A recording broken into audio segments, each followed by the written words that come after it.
Fuck, I wish I hit record. A condom. That's also how we pronounce it, condom. A franger? Franger. I don't know. A franger is weird. Where did franger willy originate sock? from? Yeah. A franger? I don't know. A cum balloon. A cum balloon? Sure. 99 full cum balloons. Yeah. So if you know the etymology of the Australian slang term franger for A condom. a condom, A condom. A condom, jimmy. A rubber. a rubber, A love belong. please let me know because I don't know. I tried looking it up just now and I just... I like that you've changed it to left balloon.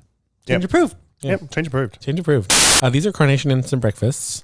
They come in boxes with packets, or I believe came in one giant thing before that you could like a tub that you could pull the powder out of and mix. Like Nesquik ones. It came with its own scoop. Yeah. Again, was a delicacy in my house that my mom, if you had one without asking, would kill At the you. roof, yeah. I'm this close to going back to fucking Belvita breakfast biscuits because Fuck those shits. after doing a deep dive on my beloved Raisin brand and discovering that even the brand that doesn't glaze their fucking raisins still has like between 9 and 12 grams of added sugar. The added sugar is what fucks you up. So, and Yeah, I, they just open each box, pour a cup in, and then shake it. and I know that the bulk of sugar in Raisin Bran is from the raisin itself, but the fact that there is more sugar in a cup of Raisin Bran than there is in a cup of Cinnamon Toast Crunch. Wild. So I have now given up on cereal altogether. And this morning I was like, fuck it, I'll just have a second coffee and wait for lunch. And now I'm like, I'll just get those breakfast because I'm really stuck on breakfast now. Do you remember when I told you that I was on the Special K diet? Yeah. Yeah, give that a shot. I'm not sure that it's lacking in sugar, but it's certainly lacking in calories. Yeah, but I'm also afraid of doing that too much with Raisin Bran. Because when I started using Raisin Bran as a meal replacement slash snack, I can have it every time I want because it's basically guilt-free food. Yeah. That's when I shat myself inside out. Do you have a pre-show question for us? No, do you have one? Yeah, I do. Fuck. Okay. Then Oh, yeah, go for it. Okay. I saw some discourse online about this recently, Love it. or not necessarily discourse, but shock at some people's answers. Panic at the discourse. Yeah. New segment name. I did steal that for the internet. okay. I can't take credit for that. That's fully gone. It's like that guy that I showed you the TikTok of last week who was just crying. What was that? I don't want to ever go there. We were just drinking and dancing. Don't take me here Don't take me here again. It was great. He was having fun. Goodbye. Who are you? Just also, while we're talking about panic at the whatever, that Who Wants to Be a Millionaire question that was like panic at the disco, anxiety at the restaurant, the one that went viral. Yeah. I fucking wrote that. That was me. I did Did that. you? That is mine.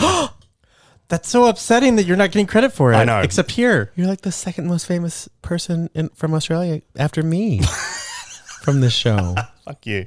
I was on 3 episodes of Wheel of Fortune and 4 episodes of Letters and Numbers, you bitch. You were on 1 episode of the project. So just mind how you go. With a You know what? viral tweet with my @ I Yep. still think the most impressed I've been with your fame as it's Yep. intersected with my life is that one of my friends who's always the person who gets the meme a million years before anyone else gets it. Like she was on the pulse of all memes. Yep. Retweeted your thing about the one spoon. yeah. And I was like, all right, he must be doing really something right because she got it. Every 6 to 8 months, that one comes back. Comes back around. Yep. Oh yeah, that's might be one of my favorite of your memeable moments. My favorite is that I was a carryover champ of Wheel of Fortune. But anyway, continue your discourse. Okay. When you're watching the cartoon Tom and Jerry, who are you rooting for? Because I apparently picked the wrong answer. I think I'm rooting for Tom because Jerry instigates a lot. We'll of get into Oh, okay, explanations. all We right. got a Tom, Christopher. Specifically, out of Tom and Jerry, Jerry. Interesting. Reed, please explain yourself. Charles, what about you? Tom. Okay. The reason I just want to add, when it's the other brand, when it's Sylvester and whatever, I'm pro Sylvester, but that's... Interesting. Yeah. Because when it comes to Sylvester and Tweety, I'm pro Tweety. Yeah, I'm actually pro Tweety as well. But that's because What's wrong with you? it's all about who started it. in Sylvester and Tweety, Sylvester always starts the shit, and Tweety is just kind of like living his life, and Sylvester keeps fighting with him. Not always true. Tweety has instigated some shit. I guess so. It's very also like Roadrunner and Wile E. Coyote. Like the Roadrunner is just living. Which was my their follow-up life. question, actually, because who do you root for, the Coyote or the Roadrunner? I think oddly enough, the Coyote. Coyote. Because he never wins. There we go. We agreed on something. Wile E. Coyote. Because he never wins. But I don't also- want him to. And also, all of his mistakes are his own making. He's an idiot. Originally, Roadrunner. Well, no. By the time we get to the end of it, I like the Roadrunner. I've wanted the Coyote to win until we get to the end and we go, meep, meep. Yeah. And that's what I'm waiting for. I'm waiting for the meep, meep the entire time. But I think I'm pro Jerry because Jerry is cute. And I'm pro Tom because Fuck that Jerry instigates a lot of shit. Yeah. And usually he's the one that starts things and Is a he's thief? the one. Yeah. But he's also the one that gets the upper hand every time. Like Tom is always on the back foot with Jerry. So I want him to succeed. Because even though he can be like cruel and mean, it's usually because Jerry was started shit first. Jerry's stealing something or Jerry is a taking thief. something. Jerry is a menace. Jerry is vermin. I don't like Tom's face. And then when with Sylvester and Tweety, which I didn't even go to, I went to Wile E. Coyote and the Roadrunner. Tweety, I taught how to put But it. see, I also, you're Because right. I want that love catchphrase. I love Tweety as well. Yeah. Tweety's But a great design. I think I feel more bad for Sylvester No. than I do for Tom. Okay. Do you remember in the 90s when Tweety was just all of a sudden gangster as fuck? Yes. Yeah. great. Yeah. Weird as hell. Tweety became the Elmo of Looney Tunes. Yep. Yeah. What was yours favorite Looney Tunes character? Taz. I might be actually really boring. I had so much Taz shit. I respect that. Yeah. And now you're friends with me. I'm just a continuation of that fetish. Yeah. That's what you sound like. Most of the time. Can't understand what you're saying. Well, who was yours? Oh, I think it was Bugs Bunny. That's fair. Especially, I think, because of all the cross-dressing. That seems right for you. That right? Mm-hmm. And you? In hindsight, now I'm kind of like, what was I Porky Pig? thinking? No, Marvin the Martian. Ooh. Oh, Marvin's great. I was fucking mad for Marvin. That tracks for you as well. You're right. Also, he got the gangster treatment for a while too. yeah, I remember It that. was like Marvin the Martian, Tweety, and Taz were like the Looney Tunes resurgence in the 90s. And now as an Yeah. adult, I watched that trailer that has Marvin the Martian in it for The Day the World Blew Up, whatever it was. And I was like, I don't give a fuck. Hi, I'm Charles, and Daddy, no! I'm Reed and Dawn. And I'm Christopher. And get the fuck out of here, man. I'm having all good dreams. And this is Dirty Little Horror. First of all, a podcast takes a lot of work, okay? You have to organize the guests, you have to do a Google Calendar, and you build a following. It takes a long fucking time, and I've been working on it for a while. Look at me, Damien. It's all for you. What have you done to him, you maniac? Don't you ever raise your voice at me. I am your mother. Movies don't create psychos. Movies make psychos more creative. What's blood for, if not for shedding? Look what you did to him. Listen, asshole. Halloween, Texas Chainsaw, Dawn of the Dead, The Hills Have Eyes, Amityville Horror, Last House on the Left, Friday the 13th, and A Nightmare on Elm Street, My Bloody Valentine, When a Stranger Calls, Prom Night, Black Christmas, House of Wax, The Fog, Piranha. It's one of those, right? Right? I love the way you hit something up your shorts like that wouldn't stop me from retrieving it. Yeah, Come on now. I know. It made him wanted to look for it harder. Yeah. Why Put do more you- things up there. Why do you think that's where I put it? Where are all my remotes? I don't know. Can you walk across the room real quick? Sure. Oh, I was trying to record the sound of. Hang on. Getting off the couch like a pregnant woman. Never mind that. Once again, it's not so. Never mind that. It's canon that it's not just Reed who's excellent / terrible at Foley. This is a show-wide thing where we are bad at Foley. Reed, Hold on, he's not done. that is. Now he's done. It took 3 people almost 40 seconds to recreate the sound of things falling out of Charles's butt. We are consummate professionals. As if I could fit that much stuff up there. It's too tight. You won't like it. Charles said that to me at work last week. He was quoting a scenario in which someone was trying to Several people were trying to penetrate Charles, and in one point on the train. It was a very specific scenario where I was like several handsome, beefy men, workers, and fathers of people were trying to have their way with him. And at one point, all at the same time, his response was, "Oh no, it's too tight. You won't like it." And I had to put down what I was holding because I could not. It was too funny to me. And then obviously because he said something funny that made me laugh, I was then filled with rage. Yeah. Hooray. Yes, That's yes. the best part. I like when Chris is mad because I'm funny. How did you die this week, you funny bitch? Your bitch co-host. Oh, me or him? Your bitch co-host. Reed. He's talking about you. Yeah. Did what? Did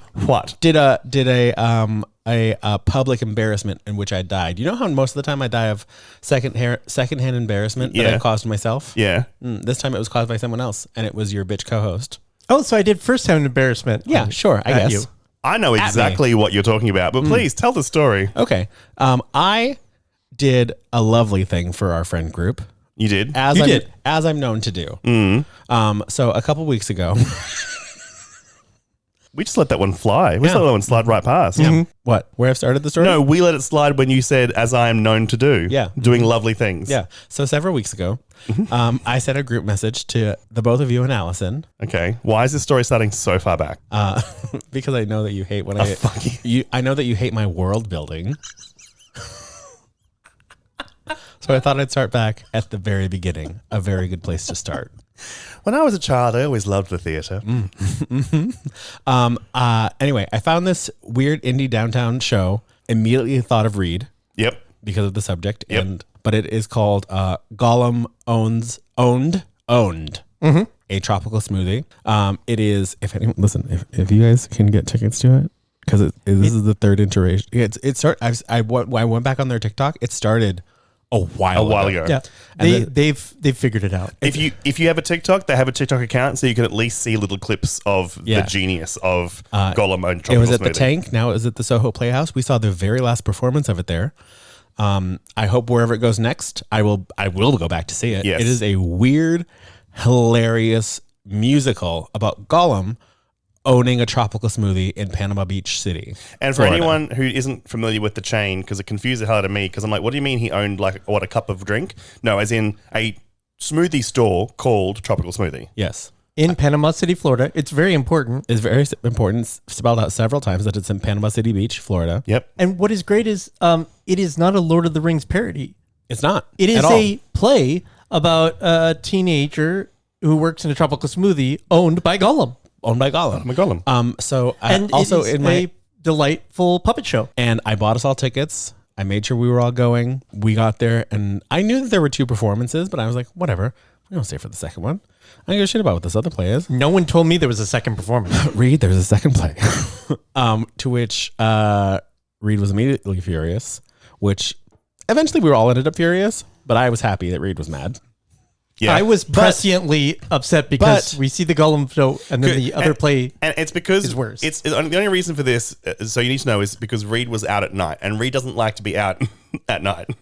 After the sun goes down, Reed home bed. Home bed. Home bed. Yep. We left the theater before 9:00, and Reed was still mad he was out. Anyway, so we watched the first play, loved it, hilarious, Amazing. And funny throughout. Joke after joke after joke. Our main character is playing like a teen who has is singing every earnest song with the most weird fucking lyrics and shit ever. He has several times when he does the pause and look at the audience or spotlight. The genius in the fact that, okay, so yes, Gollum is an hilarious puppet. Yep. And the puppetry is amazing. The comedy is dumb.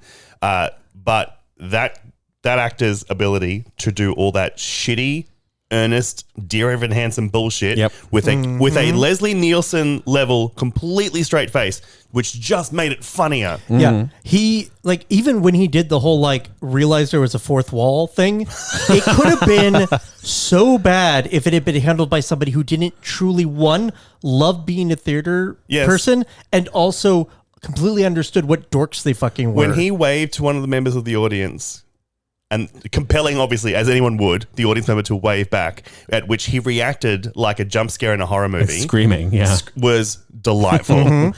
Anyway, the show was great. And then we're like, fine. Like, I think without even talking to each other, we all collectively, politely were like, I guess we're staying for Out of the second respect, show. we'll stay for the second one. Sure.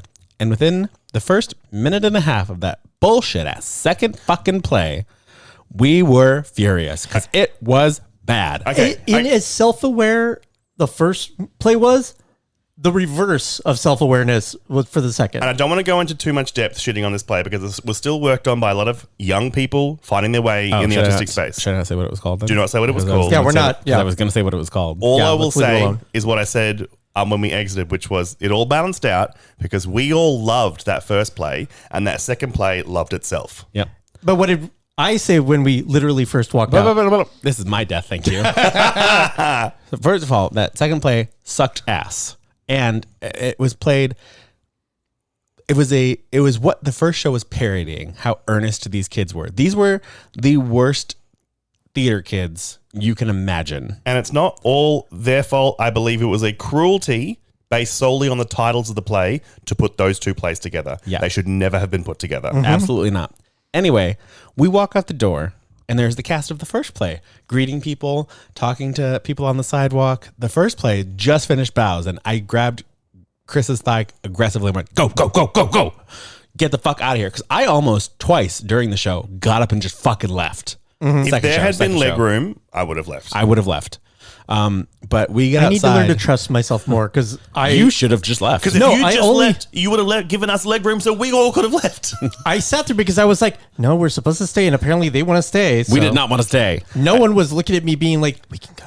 I did have the thought, and I told you this, that I really wanted the three, you, me, and Alison, to pretend like we loved it. Because I knew that Reed would hate it as much as we did. And then just to confuse you, just being like, that was a beautiful artistry. That was... Yeah. Well, in between the first play and the second play, there was one entire row that just got up and sprinted out. And I was like, The smart ones. We should have followed them. Yeah, Anyway, we get outside. There's the cast from the first show that was amazing. Talking to people, thanking for people for coming. There's a small crowd around them because they have 25,000 followers on TikTok, which is crazy because all of their personal accounts don't have anywhere near that. So good for them. Success for them. I hope the show goes places. And Reed steps to the bottom of the, what do you call it? Entrance. The stoop. The the bottom stoop. of the stoop hits the street and turned to all of us and go, well, that second show sucked, right? And all of us just go, Reed. And we push him down the sidewalk far away from the theater. We scooped him down the street like we were kidnapping him. Yep. He was briefly crowd surfing under the three of us as we just like, nope. Nope. Move away from the theater. And while I do appreciate and agree with your complete honesty, there is My childlike honesty. The tiniest bit of theater tact where we just have to get just 10 feet away from the fucking opening, or at least where the cast is. 10 feet away from the crowd, minimally. And then we speak in hushed whispers. We are breaking a bunch of theater etiquette right now, theater tact right now, talking about this play. I disagree. And how bad it was. I disagree. I wrote a review for it. I created a show on Mezzanine so I could give it half a star. Fuck that show. Someone needs to tell them. I won't say what it's called on our show, but I will say, fuck that show, and I would say it to all of their faces. Really? I've never, ever... Would you? To their faces? Yes, absolutely I would. I told Chris yesterday specifically, I had to stop myself from DMing them on Instagram. I wouldn't say I have not been this mad about theater in so fucking long. I wouldn't say that to their faces. What I would ask to their faces is, what? Were you... What was your plan? What was your intention? As I heard third hand, an urban legend story about Lorne Michael saying once when a particularly stupid sketch got to air, you guys proud of yourselves? My first question would be, is that what you intended? Are you happy with what you did? And depending on the answers to those questions, then what the fuck were you trying to do? Did you intend on making everyone angry and uncomfortable? And I could say it's not just because it was up against Gollum Tropical Smoothie. No, that did it was not also help. It did not bad. help. What we got was the both sides of the coin of the theater, like off-Broadway experience. We got the special magic gem that in like 10 years will be a thing it's like we got to see Rent Yeah. when it was in Alphabet City. You know, Correct. like And, anyone who got to see Psycho Beach Party as a play at whatever the fuck it was at Battery Park, the posters on the wall at the Soho Playhouse feature both Hannah Gadsby's Nanette and Phoebe Waller-Bridge's Fleabag. Yeah. Like, if you got to see those things there before they became the phenomena they became, yes, we got to see that. And then we got to see what was essentially any hot garbage. sitcom where they go to a bad play. A sitcom parody of bad Yeah. theater. Yeah. It was Joey Tribbiani's Freud! Exclamation point. Yep. And like I made a promise to myself. It was a New Year's resolution actually, that I wanted to go see a show that made me angry. In the same way that a lot of people will be like, I'm going to see Broadway, and they'll be like, oh, well, they made the story so woke. Ugh, gross. When like people from the Midwest or Trump supporters come see a show because that's what you do. It's like, I want to see theater that makes me angry and like have a visceral reaction. This is not what I meant. I wanted to see a different opinion about something. I wanted to see a different viewpoint that I didn't necessarily agree with. I didn't want to see hot garbage. Which is funny because I went and saw another musical last night. I went and saw Beau, the musical, and with friends of the show, Rob and Blair.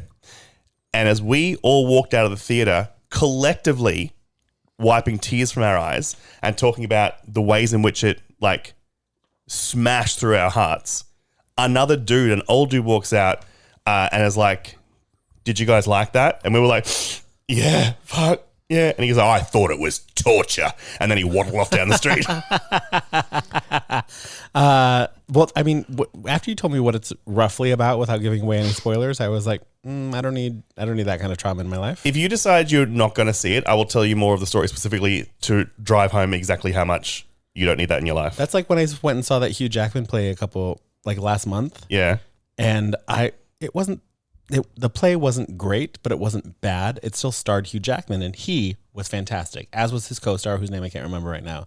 But the actual dialogue and play itself, I've seen it a million times. There's nothing original about it. It's not saying anything new. Mm-hmm. And I was outside waiting to get my playbill signed, and there was just a group of old people next to me like, that's the worst thing I've ever seen.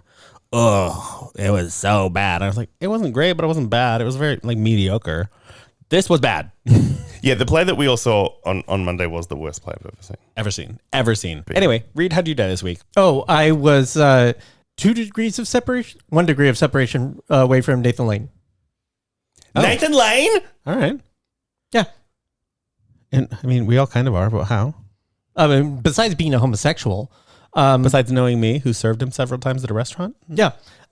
It's because of Nathan Lee Graham, who was not only someone I saw in the crowd for Gollum to Tropical Smoothie, he then showed up onto the stage as a character. Little cameo? Little cameo. And he's in the TV show Mid-Century Modern, who is also... he stars alongside some other guy named Nathan. Nathan Lane. Mm-hmm. Yeah. And you died because I had just watched the show and I did the thing. Okay. And so, I think that's a reasonable way to die now. I agree. I did think it was funny. I saw a person in person. When we were discussing Nathan Lee Graham in the sitting in the audience of that theater. That's how I died. No, I forgot. What? Well, because you had made such a big thing when we watched Mid-Century Modern, you're like, yeah, I saw him in a play and I cried and it was this whole thing. And then when we were in the crowd, I was like, oh, it's that guy from Mid-Century Modern. And you're like, where? What are you talking about? Where? Huh? What? Where? Because I'm not the most observant person, not always. And then because 2 minutes after that, Charles is like, just walk past Nathan Lee Graham. I'm like, where? Well, when we were walking in, he walked out. Yeah. And then I went outside to get Allison, and he was standing out there talking to people. And that's when I took a creeper shot of him and sent it to you. And also, correction, Reed, I saw him in a musical 3 times. 3 times. And cried every single time. Yep. That musical is called The View Upstairs, and it is brilliant. Well, now you've seen him in a musical 4 times. How many times did you cry? 3 times. 4 from laughter. From laughter. Yeah. True. By the way. Well, that he peed himself a little. That's different. At Beau last night, I cried at least 4 times. Gross. Yep. So yeah, that's how I died. Good death. When Nathan Lee Graham, when you dragged me to see it, which I I say dragged because I was like, fine, whatever, but I enjoyed it. Mm-hmm. It was a good show. He came in that weekend afterwards, remember? I told you? To Stonewall? Yeah. Yeah. Yeah.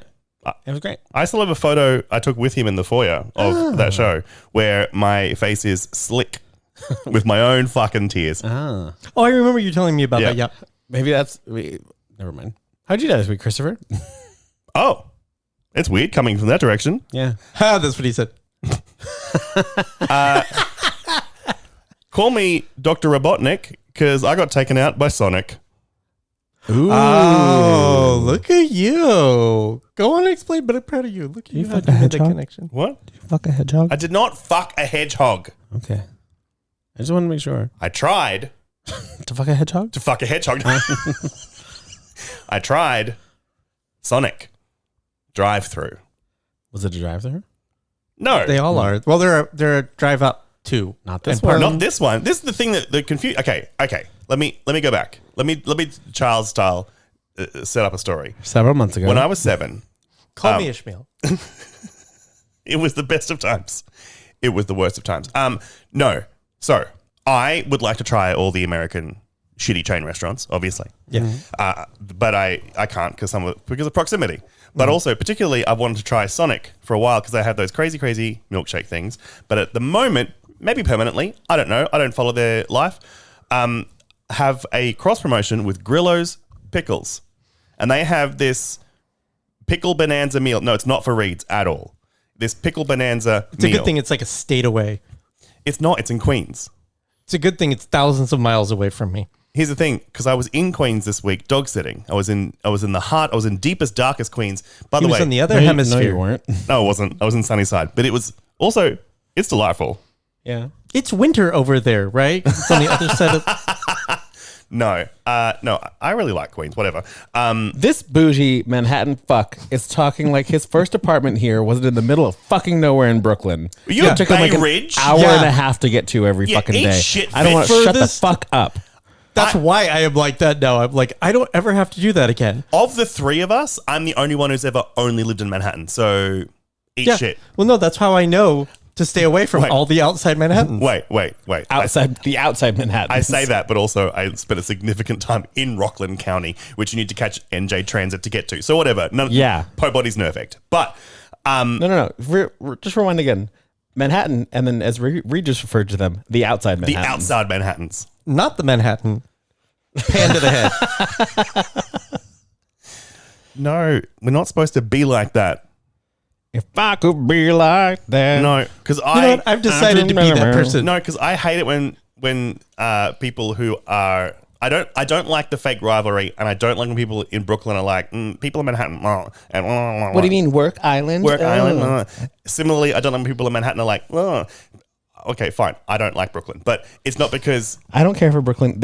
I like to visit Brooklyn occasionally and have a decent time. I do not like living in Brooklyn. I learned that twice. And we all can collectively gang up on Staten Island. correct. Oh, well, yeah. And that's why I want to reiterate that I have never been to a spot of Queens. I haven't been like, this is lovely, because I don't want to be like sound like a Manhattan only person. It sounds like he's performing that. He's literally said that out loud.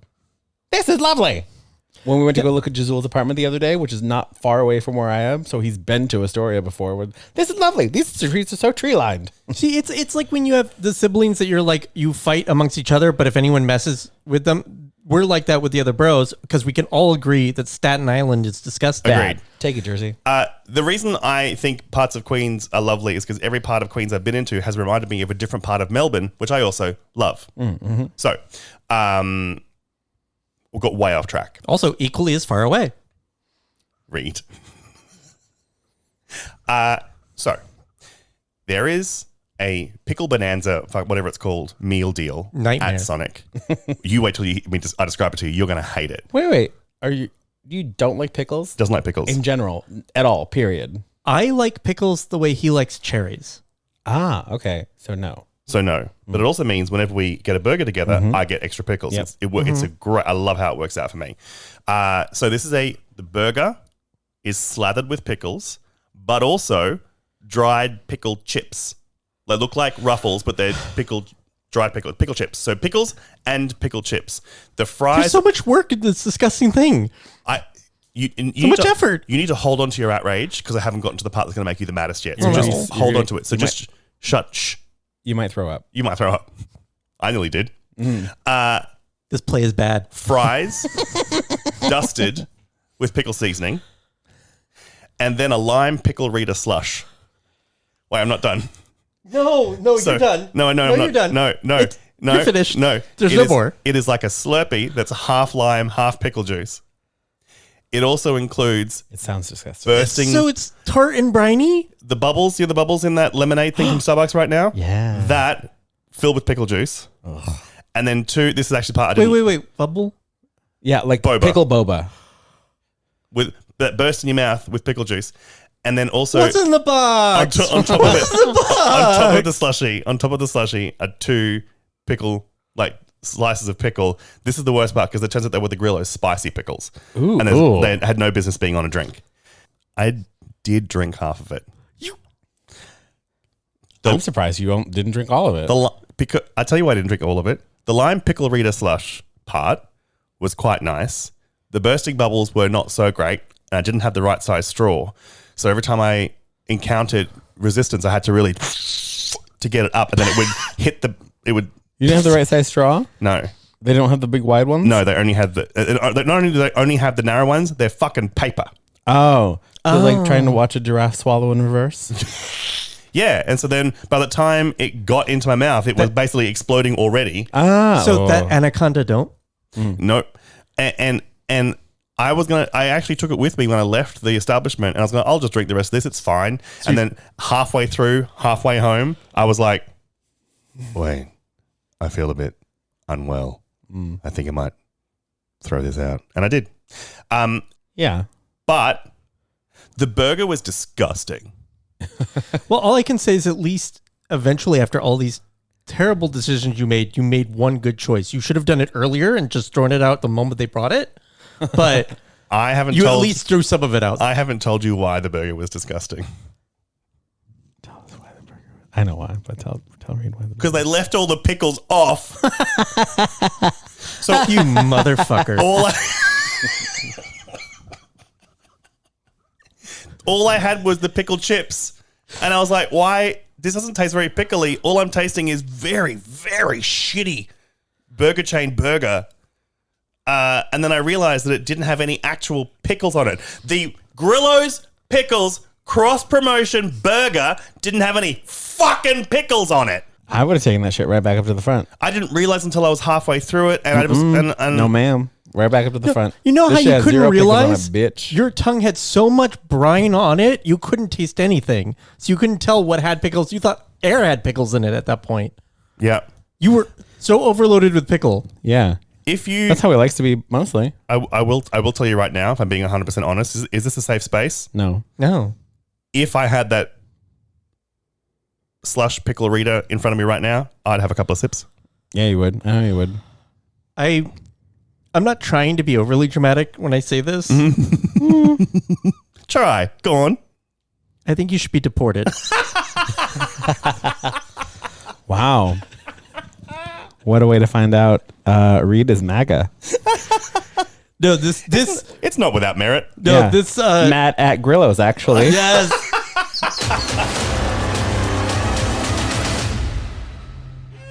I tell you that I made him try a Frosty finally? After our discourse about Finally. not having one before? I've since had a second Frosty. No, you don't deserve A nice second things. Frosty. He's now had his second I've now had Frosty. 2 Frosties. No, you can't have a good thing in the same mouth that had that pickle bullshit. Yes, I fucking Tainted. Yeah, you kiss your mother with that mouth? can. No. No. You eat a Frosty with that mouth? Yes, I do. Yes, I do, Reed. I do eat a Frosty with this mouth. Don't approve. I put musk sticks in here. I Ugh. put licorice all sorts in Ugh. here. I put lolly bananas in here. I put pickle everything in here. And then I eat your precious fucking Wendy's. Yeah. Then he kisses your dog on the mouth. I don't kiss the dog on the mouth. Pickle transfer. I know. Yeah. Can you just go with the bit? Jesus Christ. Christopher actively makes out with most dogs. Mm-hmm. It's well-known fact. Yeah. I've seen half the guys at Stonewall. Oh. Dogs. Got him. Fuck. Got him. But no, Christopher's had a Frosty. Finally. Christopher's fallen in love. I didn't know.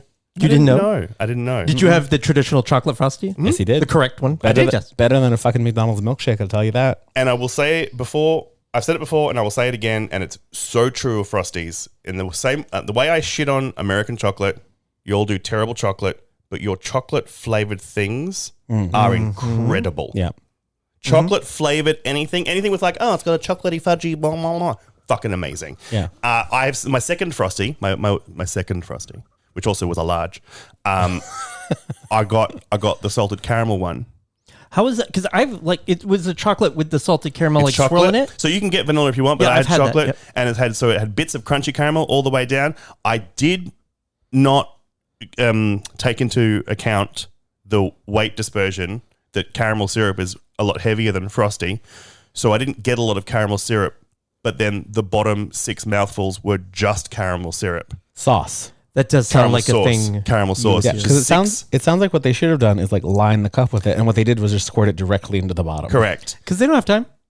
And so my last 6 spoonfuls were straight caramel sauce, and I ate all 6. Obviously, I'm not stupid. No, they need to do what they did.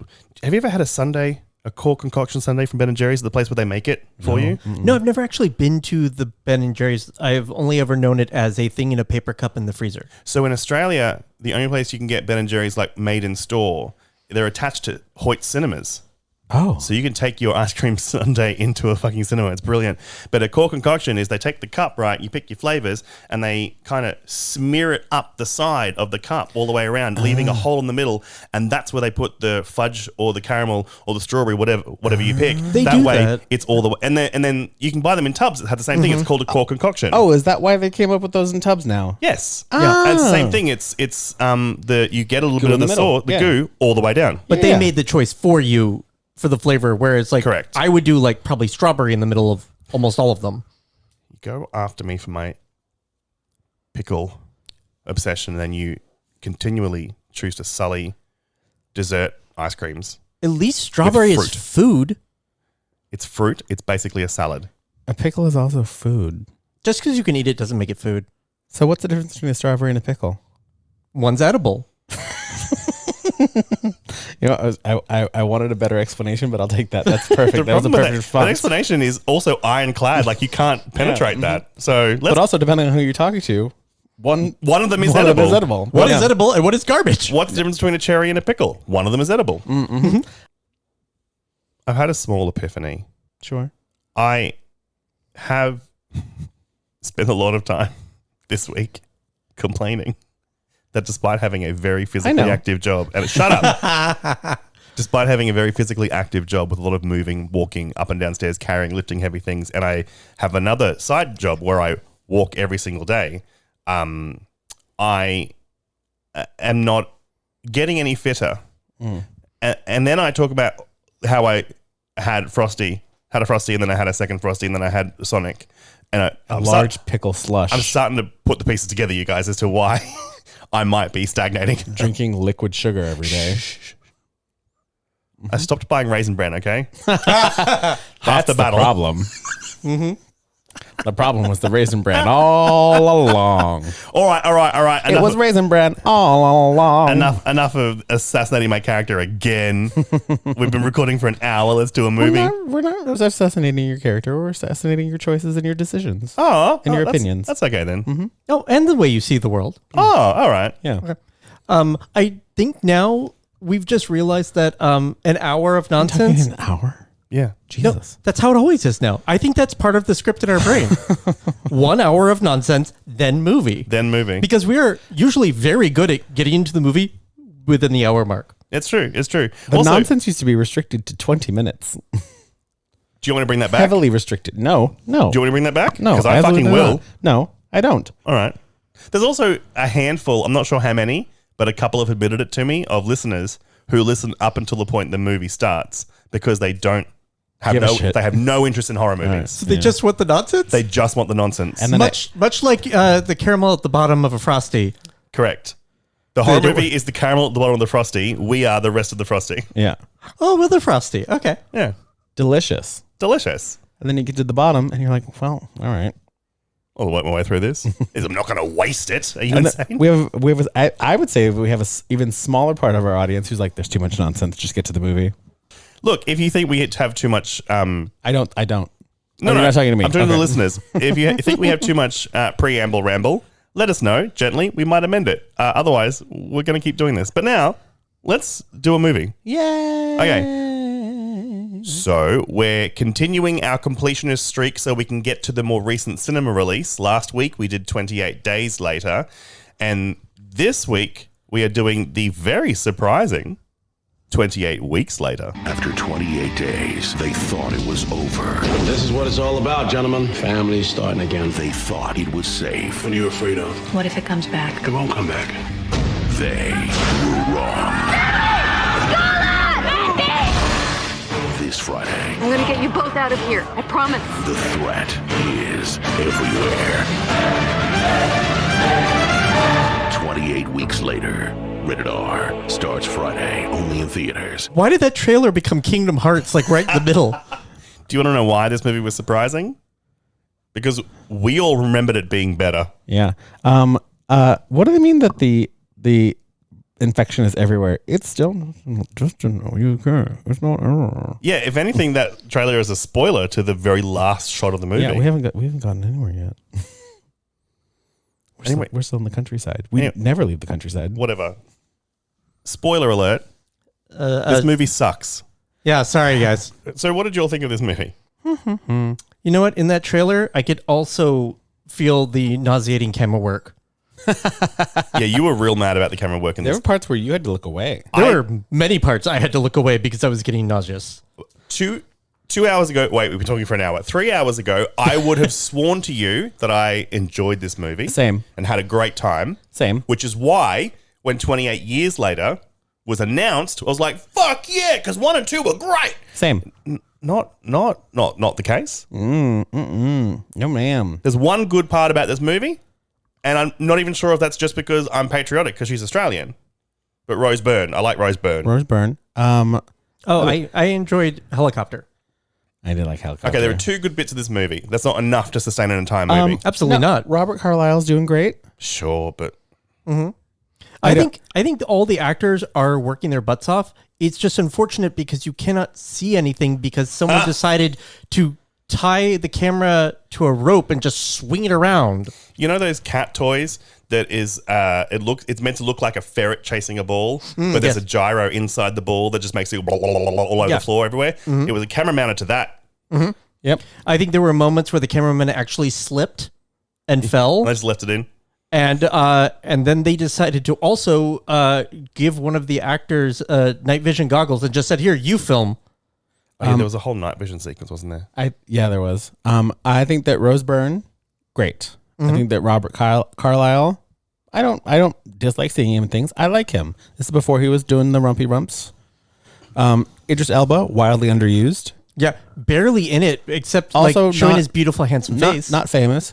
Absolutely gorgeous to look at. Doing fucking nothing but sporting that mustache. Fucking nothing. Holding a mustache up off the floor. That's all he was doing for the whole movie. He could hold me up the floor, but Yeah. Fucking A. What's Jeremy Renner? Yep. Doing his best, I guess. he's there. I can usually tell in most things he's in. He's trying. You know what? And that's sometimes all that matters. That was a compliment, right? That's the well, you guys look like you're having fun out there. Yeah. The lighting was great. Ethan and I thought the programs were really easy to read. You know what? Lost guy. Oh yeah, the guy from Lost. The guy from Lost is great. And again, What? Who? What? Oh no, Walt. What the fuck you doing? What? Helicopter guy. He was in Lost. He's lost. He's a lost. Harold Perrineau. Perrineau. He was Walt's father in Lost. He's a lost. And then let's not all forget our favorite final girl from Black Christmas 2019, Imogen Gay Poots. What? She was the 12-year-old girl. Imogen Gay Poots. No. Fucked. Your favorite. You love her so much. You've seen all 8 Poots. That's Imogen Gay Poots? That's Imogen Gay Poots. Damn. Okay, so Harold Perrineau, you keep saying he's a lost. I know him as a from. Oh. I know him as a lost. He's a from. He's a lost. Have you all watched From? Have you watched Lost? No. No. No, me either. You watched From? No. I've not watched Lost I've been or trying From. to. Watch From. Yes. Are you lying right to No, my no, no, face? no, no, no, no. Angry white lady lives across the street. Technically, that is an accurate description of part of the show. It's certainly like 100th on the list of things I would use to describe this show. Okay. But yes. Is it the one where a town? It's similar to Under the Dome, where they're like just trapped in the town. Yes. Yeah. And anybody who comes to town stays Stuck in there. town. Yeah. And you have to be inside. I started watching it, and then something happened to interrupt it, and then I started watching The Gilded Age. So I'm sorry, there is nothing else. Don't be sorry for watching The Gilded No, Age. Do not be sorry for watching The Gilded Age. I'm not sorry for watching The Gilded Age. I am sorry to everyone else because there isn't other TV shows now, Yes, only The Gilded Age. There's The Gilded Age and nothing else. and there's a bunch of static. Thank you, Carrie Coon and E Pluribus your mom. That's his ad on Instagram. Morgan Spectre. Spectre. Fuck. Also, And sorry again. Fuck. yep. Agreed. I love Morgan Spectre. No, this is this show. I love it. Also, someone put No, together yeah, everyone in the show's great. someone put together a supercut of every single Broadway actor that's in that show, which is literally all of them. No, yeah. And all of them singing. And then the TikTok, the whole point of it was like begging Julian Fellows to do a musical episode because every single one of them can sing the roof off any fucking thing. Mm-hmm. Down to minor characters I didn't even realize. Yeah, like yeah. one of the footmen who has a minor storyline but isn't really part of the main cast was Sweeney fucking Todd. Oh my god! Yeah, the reason that we got The Gilded Age, especially the first season, there's so many Broadway people in it, is because it was shot during the pandemic when you could start filming again, but Broadway was not back yet. Yep. So all of those actors weren't booked. Yep. And thank fucking God. God, because this is a show that proves to me, unlike and just like that, that Cynthia Nixon can still act. Yeah, Yes. she is Just so like great that, in this. I mean, they've ruined the character of Miranda. Period. But they're it's not even trying. so fucking bad. Not So trying. bad. Anyway, you watching it? What? You're watching it? No. Oh. I'm watching Clips of every it. single TikTok shitting on it Yep. Mm-hmm. because it deserves it. It is the worst show, and I can't stop watching it. It Are is. you watching it? Yeah. No, Read. Doug puts it on when I go to sleep. Yep. He has to watch it too. Oh, the pair of yous. Ew. Mm-hmm. I hate every single aspect of it Why are you It's watching? the worst. Don't watch it. because I like those actresses. The fuck was that? What the fuck was that? You want to go unlock that door real quick?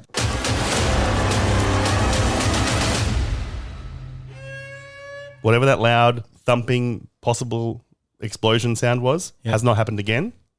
So I think we're fine. All right. So what are you going to say? I just looked it up. He is from a Lost, and he is also from a From. Yep. But the show I was describing to you as a From Yes. is actually a Them. Angry racist white lady lives across the street. Oh. It's Them. not Is he in From. that as well? No. Okay. But I got Them and From confused. Mhm. You can't. Everyone keeps naming stuff one words. No. Yeah, Yeah, I want to do a marathon. Jordan Peele may. The rest of you have to stop. I want to do a marathon, just a marathon of just like them, from, us, you, They. It. it. Nope. Nope. I'm gonna make a letterbox list.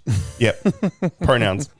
No, just adverbs, pronouns, regular nouns, the lack thereof. Titles that give little to nothing away. Yeah, from, them, Us, it. us, it. Nope. Oh, you could even say monosyllabic. Yep. Yeah. Why is monosyllabic so syllabic? No existential questions, please. Sure. In that case, Not right now. let's do content and, well, we've already done spoiler alert.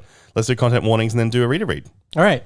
Yay. Content warnings. There is gooey eye stuff, horrible children, Horrible. and the most nausea-inducing camera work that you could possibly imagine. Yeah, I'm looking at you, Poots. All right. Are you ready to do start off read? Read? Yes. Okay. Do a read. During the initial outbreak of the rage virus, Don and his wife Alice hide in a countryside cottage with 4 others. When they let a young boy in, the infected soon follow and kill everyone. Alice races upstairs to help the boy, but Don abandons them and escapes by boat. Months pass, and the infected eventually die of starvation. NATO steps in, and the US military begin rebuilding Britain. 28 weeks later, Don is reunited with his children, Tammy and Andy, in a safe zone on the Isle of Dogs. He lies to them about Alice's fate. Meanwhile, soldiers, such as Sergeant Doyle, work to keep the area secure as civilians begin resettling. Yeah, it's a bit of a mishmash of a beginning, and I mean, it's a mishmash of a fucking movie, so what does it The matter? best part of this movie is the opening scene. And then blah, blah, blah, blah, blah, helicopter. And then blah, blah, blah, blah. Credits. While I do agree in theory, I also agree with Reed that the best action sequence is the beginning, yes, but it is filmed in such a crazy manner. I liked the action that was happening, but I could not tell who was in what room at any given time. I described some of this camera work as if it was just a body cam. Like, it was literally, they strapped it to someone's shoulder and they went around doing stuff. The other thing I realized is it also has the feeling of an accidental butt dial FaceTime. Sure, yes, yep. You're not wrong. Oh, you got him. Mm-hmm. I like that. Also, because they were in an old wood cabin that they'd blocked all the light out of, when the light started coming in through the patches that the zombies had burst through, everything was sepia tone. So between that and the frenetic camera work, It was so fucking bright. everything was the same shade. So again, there was no... So were you upstairs? Were you downstairs? Who was in the kitchen? Who was in the bedroom? Yeah. Who ran out the window? I couldn't tell who was where. There was no sense of space. They did so many close-ups of people's eyes and faces that... Or then it would be like elbows and knees. Like, it was just all over the Heads place. and shoulders. Yeah, but not all at once. Knees and toes. Yeah. Head, shoulders, knees, and poots. Knees and poots. I have an important question for you both. That's just a request. Yep. Heads and shoulders, knees and toes. Knees and toes. Sing it. Heads and shoulders, knees and poots. Knees and poots. Head and shoulders, knees and poots. Knees and poots. Eyes and ears and mouth and poots. What the fuck? What is That yours? was right. What? Who was right? America? Thank you. Call. That's your eagle screech? Yeah. Yeah. Heads and shoulders, knees and poots, knees and poots, knees and poots, heads and shoulders, knees and poots. We all clap hands together. And eyes and ears and mouth and rose, burn, is a different song altogether, sung to the exact same tune. Yeah, Eyes and ears and mouth and rose burn, mouth and rose burn, mouth and rose burn, eyes and ears and mouth and rose burn. We all clap hands together. Ugh. Don't even start. Why would they do that? Why would you do that? Why would you make it wrong? Why would you make it wrong? Yours is wrong. Why would Yours they is take our wrong. song and then make a bad copy of it and sell it in the dollar store? As revenge for Kath and Kim, America's version. That's fair. That Yeah. does seem like a fair cop. Have you all heard? I'm not sure if this is even true or not. About the Alphabet song? Yeah. Yep. Fuck that alphabet song. Fuck it hard. Fuck that alphabet song. Apparently, Elementary is too hard for children, even though we all It's fucking the learned it. best part of the song. Elementary. Elementary. Emily P. Emily P. They've changed it. Yeah. Fuck it. Fuck that song now. Classic.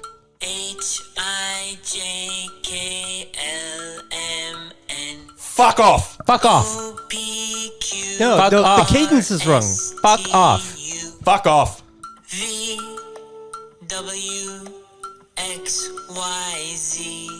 You expect Patti LaBelle to sing that? Absolutely the fuck not. Eat a hot fart, Eat a alphabet. Hot fart alphabet. Ugh. LMNOP. Yeah.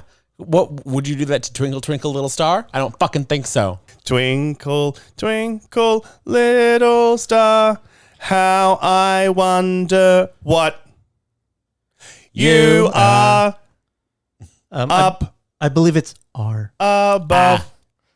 No, I fucked it. I've lost it. I've Yeah. lost it. Yeah. No.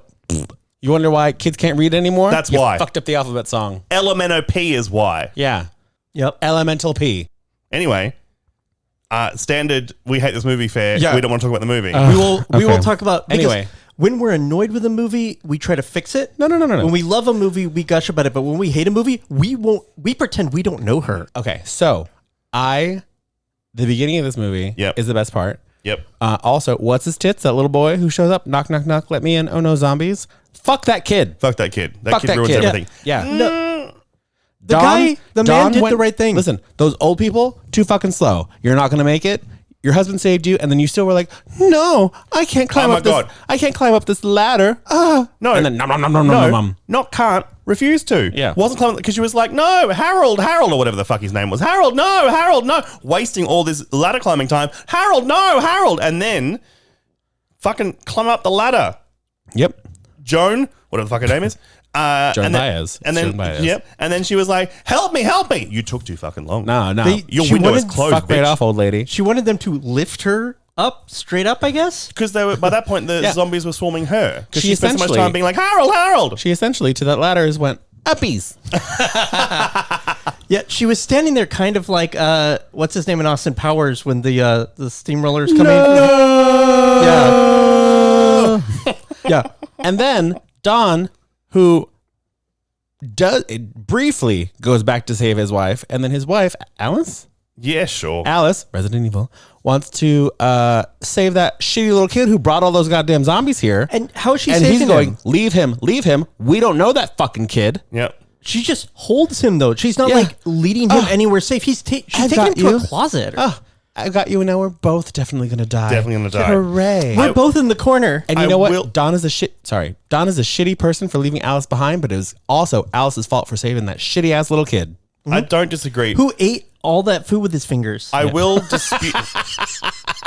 That moment, his dirty hands were all up in that penne from their one last can of chili, and he's eating with his fingers as if just because there's an apocalypse there aren't forks.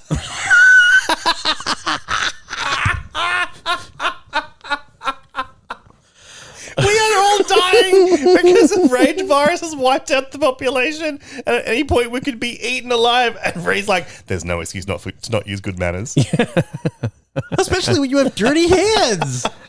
It's just full squished into the penne, just fully shoveling it into his mouth. There's thundering at the door as zombies try to break in. Where is your oyster fork? Never mind. What? You got to my joke first. Did I? Yeah. Well, close. Now it's stupid.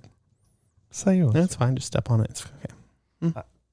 You've had plenty today. I know. It wasn't recorded on audio, but you literally made me spit water across the room earlier. We got a real spit take, and I'm very upset you weren't recording. Yeah. Oh, we were across the room anyway. It wouldn't have picked up properly. No, it wouldn't have. It would have just been some muffled nonsense. Should have just been recording video. Unless we all What is our podcast if not muffled nonsense? Unless we all just get Britney Spears headset mics.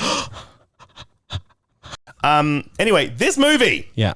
So fuck that kid already. Yes. And then we'll get to the other kids that they can fuck right off. No. I do have one small dispute. I do agree that obviously that little boy led the zombies to them because they were chasing him, but I still maintained it was that girl who kept peeling away. So they had this log cabin that they'd stuffed all the cracks and crevices between the logs with cloth, so it was completely blacked out. Mm-hmm. And this dumb bint was peeling away bits of cloth so she could look out, which means smells and sounds and light escaped, only highlighting to these zombies where they were. And that's why the zombies are starving. Yeah. Yeah. So, yeah, the little boy brought them there, but that bint was... If you're hungry, they're hungry. Let them in. Let them in.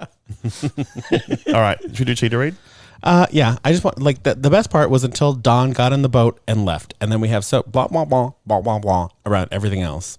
Great conflict, great watching that part, watching the man be an absolute coward and realize he was dooming his wife to death. Yep. And she knew it and he knew it. Emotionally, the best part of the film, because the rest of it I don't give a fuck about. Give a fuck about. Once the cameraman was able to like have something to eat so that his blood sugar wasn't so low and he was leaning against the wall. Yeah. And we could finally see what was happening. Once he got his hypoglycemia under control. Yeah. He's good to go. Yeah.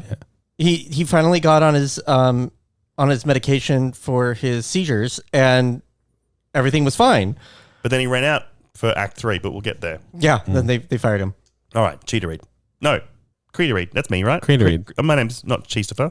It's Christopher. Or like that other restaurant we were in the other day. It was playing nothing but Creed. Creeder read. That was very funny. Take me higher. I'm 6 feet from the edge and I'm thinking. Delicious food, great wait staff, terrible music. 6 feet ain't so far down. I want to contemplate a little bit of suey while I'm having halloumi. That's the only song I like from Creed. What? It's the one from Scream 3. What if I... Weren't they secretly Christian? Yep. They because everything they sung you could think of it as Christian rock. Yeah, if you Evanescence too. With arms wide open. That's the one I was gonna say. Yeah. Can you take me higher? Jesus. Can you take me? It's embarrassing that we know so many Creed songs between us. Because we had to listen to the radio sometimes when you were young, and Yeah, I worked in that industry for 10 years. I'm aware. And there was a whole era of dad rock that was really in. Nickelback. Look at this graph. That's the best. Yeah.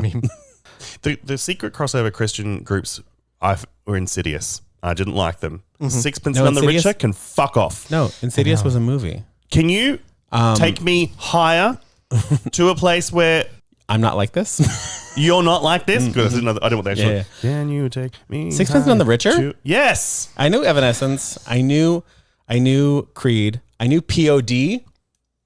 Oh. POD. Anyone? POD? Anyone? POD? No, mate, no. Don't tell me that Bewitched was secretly Christian. Yeah. No, they're Protestants.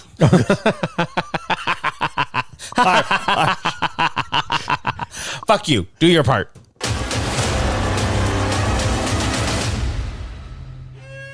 I didn't Also, I didn't get one of those. You turned as pink as your shirt from laughing, and I didn't get one of those. Full chameleon. I pressed that myself. You can take matters into your own hands, mate. No, it has to be awarded. That's when it's most No, delicious. he presses his own all the time. Do you, I really we don't. know. I'm just that funny. You guys press them for me. fuck we you. Do we you know want, he presses his own all the time. Literally all the time. do you want a Doing it right backdated now. one for when you were funny? Yeah.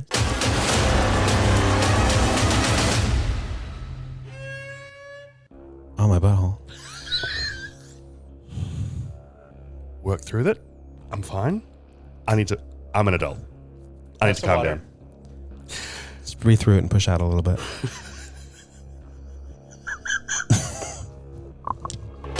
No! See, I told you, President himself. I told you. Oh my God, start over and just read the fucking thing. Tammy and Andy sneak out to visit their old home, where they shockingly find Alice alive.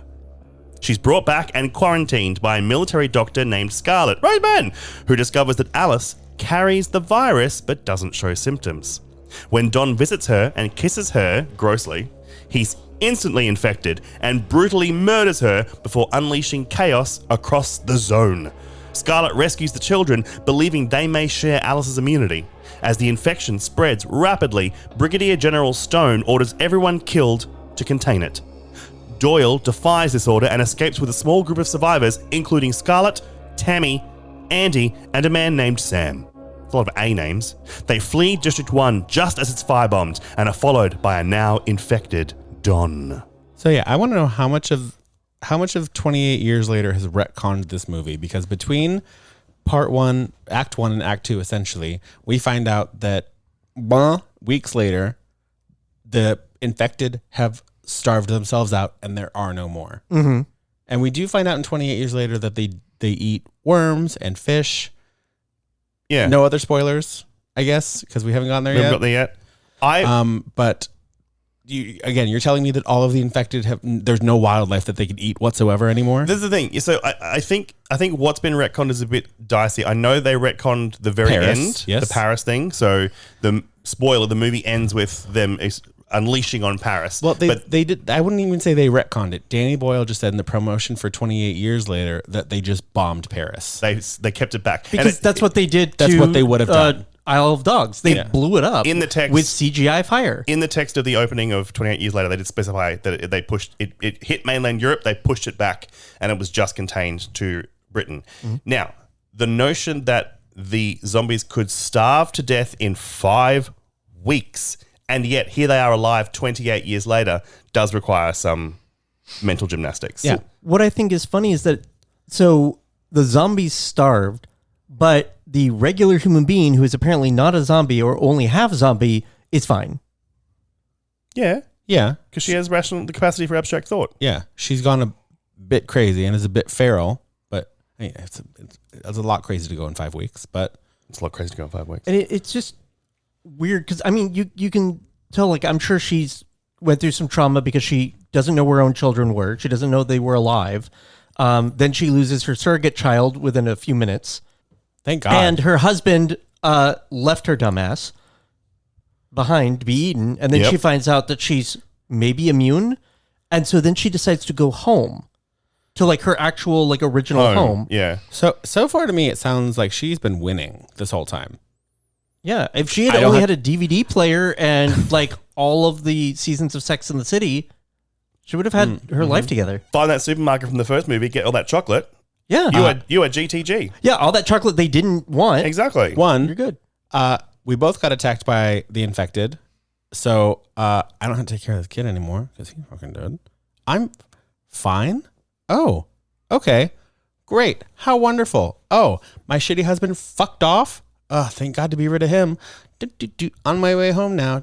Still alive, not infected. Yay me. Sounds like winning. Also, not to be that person, but when she finally is brought back and the doctor's looking at her and the whole like, you have heterochromia? What are you, a DeviantArt character? But it was really the mouth bite. The first thing I thought of is like, well, yeah, she doesn't have the rage virus, but our mouths are dirty as fuck. Human bites are full of so many germs that they get infected super easy. And if she didn't have a doctor to like cleanse that and antibiotics, that arm's having to come off for completely normal biological reasons, having nothing to do with the rage virus. Sure. Or does heterochromia stop you from getting It does. mouth infection? It does. Okay. Yeah. That's the thing with all infections. People with heterochromia, 0 infections. I didn't know that actually. The thing with pythons in Australia or non-venomous snakes in Australia is like, can it kill you? Well, no, it's not venomous, but their mouths are filthy. Yeah. They're gross. It's like, Ew. like a Komodo dragon. Like the reason it's not venomous, it's just Gross. full of bacteria. Yeah. The other thing about her bite, though, is that, I mean, I might be misremembering because I was just angry at the movie, but it was weirdly a perfect circle. Yeah. And all of the teeth were separate. Another Christian band. Christian band. Yes. Was Puddle of Mud? I don't know. Jars of Clay. Jars of Clay definitely was. And they were much more on the obviously Christian side, did a few more, like, if you looked at it cross-eyed, it could be a love song. Mm-hmm. But that's what, the one South Park was making fun of, where they were like, literally, all you have to do is write a romance song, but make it sound like it could be about Jesus, and The you've got entire yourself a plot of band. Sister Act. Nothing you can say can Tear me away from my God. My God. I will follow him. Follow him wherever he may go. Ooh. See? Great stuff. And apparently, in order to be a really good singer, all you need to do is have someone push you forward. Ooh, yeah. What have you done for him lately? Come and join the chorus. The mighty, mighty chorus. Wild that they were able to get rid of that mashup. To get that mashup cleared. Crazy. What? Their Christian mashup in the end of Sister Oh, Act my 2. God. Amazing song. Wild that all cleared. It is. Yeah. Anyway. Joyful, joyful, Lord, we adore thee. And in my life I put none before me. And since I was a youngster, I came to know that you were the only way to go. So,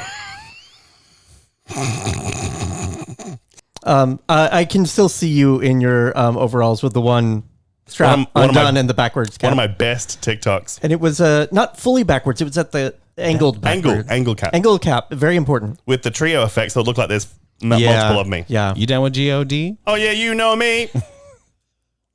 Were you allowed to watch that? Too secular. Which one? Yes. Sister Act 2. Yes. Or Sister Act 1. Yes. You were allowed. Yeah. Yeah. I was allowed to watch both of those at my grandmother's house. I remember really liking Sister Act 2, especially the opening where she's doing her own musical play about her life, and they do the wait a minute, Mr. Postman. Oh, because wait a minute, Mr. Postman. one who played Mr. Postman Oh, was Mr. hot Postman. as fuck. and I didn't understand mentally what was going on with the fact that you got a letter in your bag for me is right at his crotch and all, and she's reaching in for the package. But I knew in my heart what was happening. He wore an itsy bitsy teeny weeny yellow polka dot bikini, and he's just Stop in a Speedo. in the name of love. Yep. I watched that opening scene a lot. For what seems to be no reason. My mother told me, you better shop around. And so I did, ladies and gentlemen. I shopped and I shopped. I watched that movie a lot. Yeah. I went and saw Sister Act. I was taken to see it in the cinema. Oh. And then as a result, because we'd seen one, because as well staying with my dad briefly, and so we just went out to the movies. And because we'd seen the first one, when the second one came out, I went and saw it in the cinema as well. Both incredible experiences. Oh, yeah. I should have worn out those V8 DV streaming. He wore out that streaming I service. wore that that streaming. streaming. Yep. Yep. I can't believe I haven't sung my favorite part of this whole movie yet. The Love Boat. Soon we'll be making another run. All aboard. Alana Ubach. Alana Ubach, man. Jennifer, quote, love, unquote, Hewitt. Anyway, this movie. I don't like any of the second act whatsoever, especially when Don pretty much sexually assaults his wife. Yeah, and after giving her, not after. Literally, she's like tied down. He gives She's her the tied wettest, down. stickiest, most saliva web. It's just so we can see that drooly. saliva. We just found out that she can transfer the disease, the virus via saliva. So they give us the stickiest, wettest. Yeah, even though she's immune, she can still she's a host carrier and pass the virus. Mm-hmm. Here's an issue I have with the movie beyond just being like it sucks. Is why did they make his form of the rage virus and the way he kills her so fucking misogynistic? Because every other beast we have seen bites.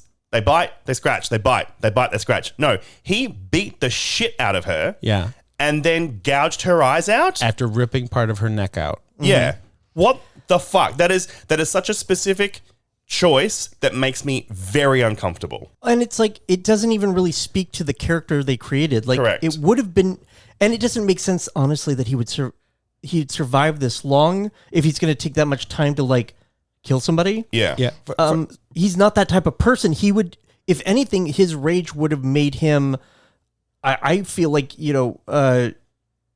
knock her over or something and run off. Like, I feel like they could have done something with his character that I could see where the rage amplifies the bad parts of him. But this is something that has happened. I've accused you of before, Reed. You are being too generous, I believe, to the filmmakers. You hypothesized the idea that perhaps the rage virus would amplify whatever your rage is. And I think that is a brilliant idea that they do not do, because he is the only one who doesn't bite, scratch, run. Bite, scratch, run. He's the only one until we meet the alpha in, spoiler, anyway, we'll get there. Until we get to the better Danny Boyle movie. Correct. If the rage virus made your rage specific to you, great, would love it. Never saw it once. Nope. We only Sure, saw it you're with right. this one man killing his wife. And that so- is fucked. After he abandoned her, and now she's trapped. And not only that, because all of the people have quote unquote starved, she is the only one carrying this virus now. And then because he kisses her, he forces himself on her, starts the rest of it. Yep. Well, and we would not have any more zombies if he had not sexually assaulted his wife. Yeah. And he didn't just do it because, well, it's almost not that it's worse, but he knew that she might remember that he abandoned her, and he knew he lied to his kids. And then when she was like, "Hi, honey, I love you," he was like, "Oh, good, I've fixed everything. You don't remember anything. Let's pash." And let's. And so I think for him, he was also trying to be like, "See, honey, I didn't abandon you. It's fine. You're not mad at me, right?" Yeah.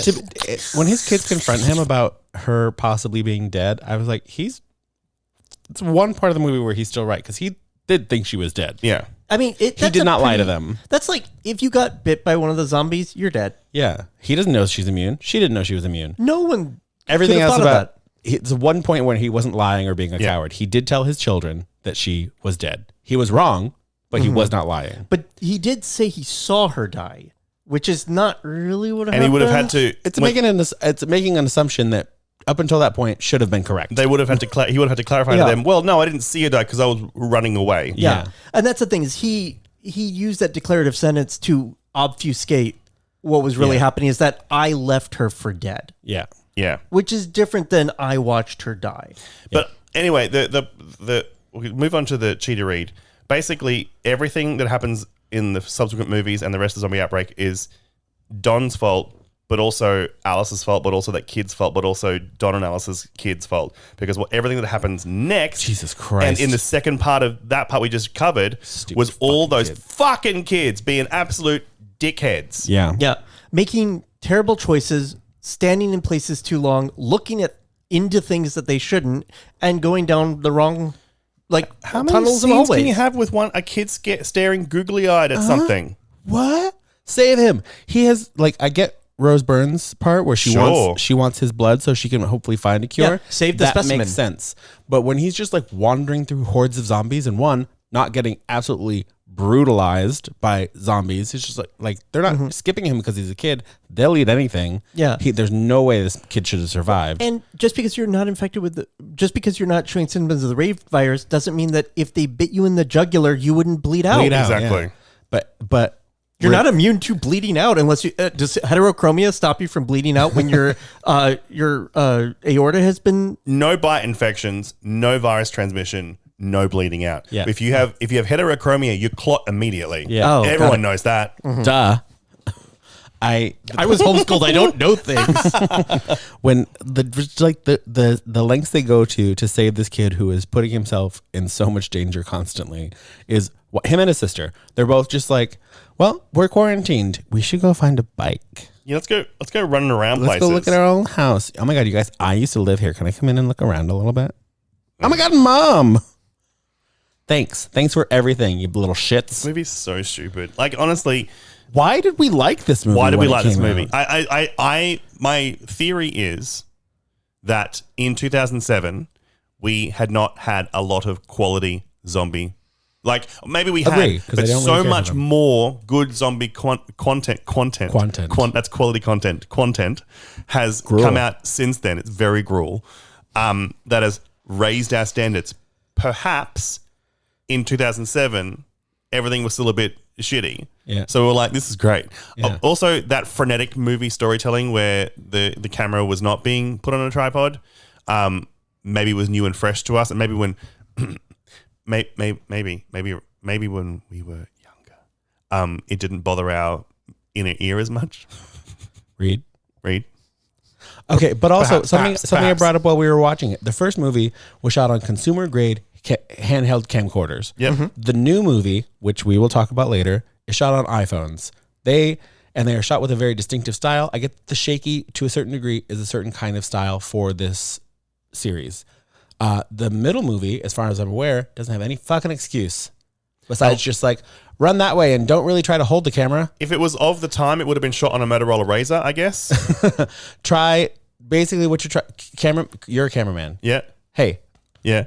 You're going to run this way, okay? Mm-hmm. You're going to hold this camera. Mm-hmm. I don't really care what you aim the camera at. Mm-hmm. Just try mostly not to drop it. Got it? Go. Also, wait. Also, I'm so sorry that I covered it in grease. Before I start running, can you just blow this handful of pepper in my face? Thank you. Now I'm going to sneeze as I go. Mm-hmm. Mm-hmm. Oh, also, did I tell you I had my 10th coffee today? Oh, Jesus Christ. Right, let's do the treatery because fuck this movie, honestly. Yay. Okay. Yay, Charles. Yay, Charles. Yay, Charles. Yay, Charles. At Regent's Park, Pilot Flynn arrives to extract Doyle but refuses to take the others. As the group is chased, Sam clings to the helicopter and gets infected during Flynn's escape maneuver. Doyle insists on staying with the others and leads them towards Wembley. They find a car, but when it won't start, Doyle sacrifices himself to push it while soldiers torch the area. In the underground, Scarlet and the children navigate through the dock. Using a night vision scope, Dawn ambushes them, kills Scarlet, and infects Andy. Tammy, shoots Dawn, and the children escape. Andy, now a carrier like their mother. Flynn flies them to France, but 28 days later, signs of infection appear near the Eiffel Tower, revealing the virus has spread to Europe. Ooh. And then got beat back, whatever. Ha! Exploded. Kaboom.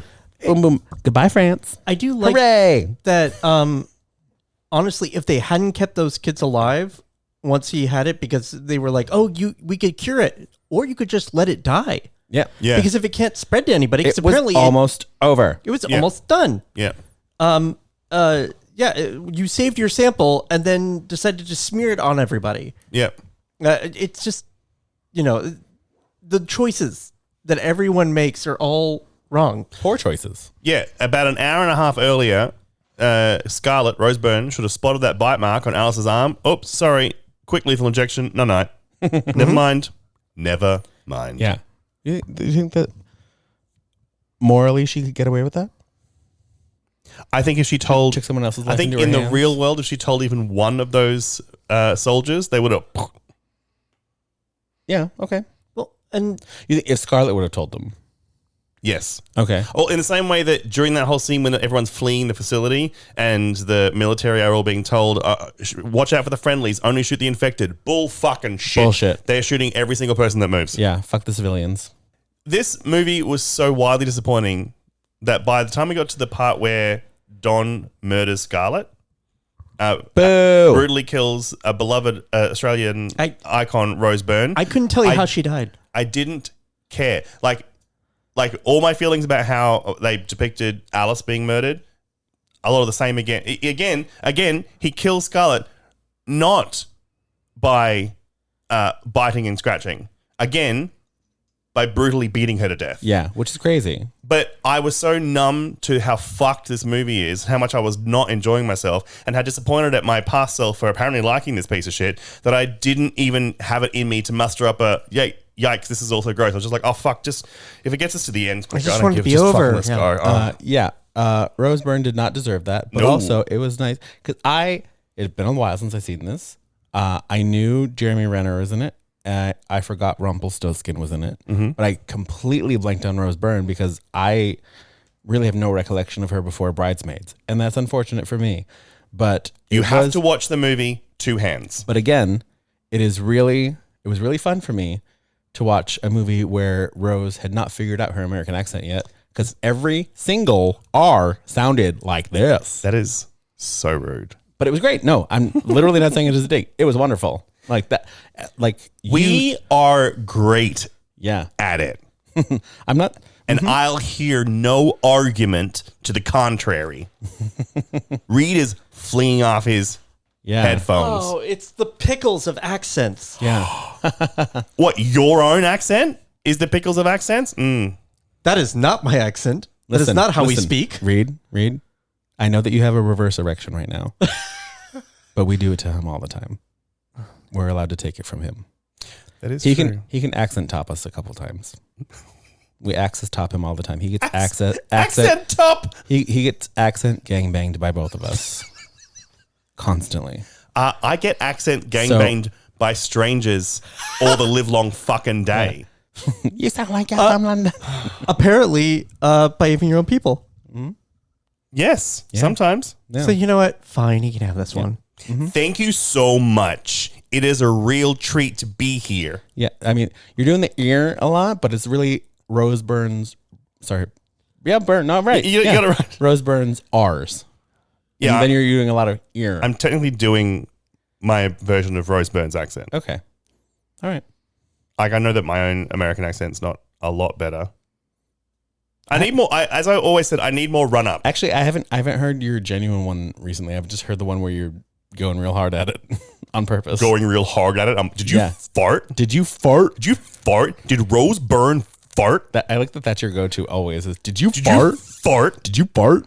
Because that one guy, I've talked about it before. That one guy, Australian, did a TikTok being like, "Why do you all put so much effort in? Like, fart is a fun word. It falls right out. Just fart. Did you fart? Oh my god, I just farted." And then Americans make it a real fart. Did you fart? Yep. It's real fun. It looks like you had a vein coming out of the middle of your forehead. For a I've second. got a vein Yep. coming out. I can't. Your forehead. My forehead. Yep. Doing a lot of nose work. A lot of sinus accent work. It's really up there. Yeah. I can't help it. Where's that from? I don't know. Okay. And I can't stop. It's remember where going you're from? Kardashian. Hooray! That's a movie. Yeah, that's a movie. That's a fucking movie.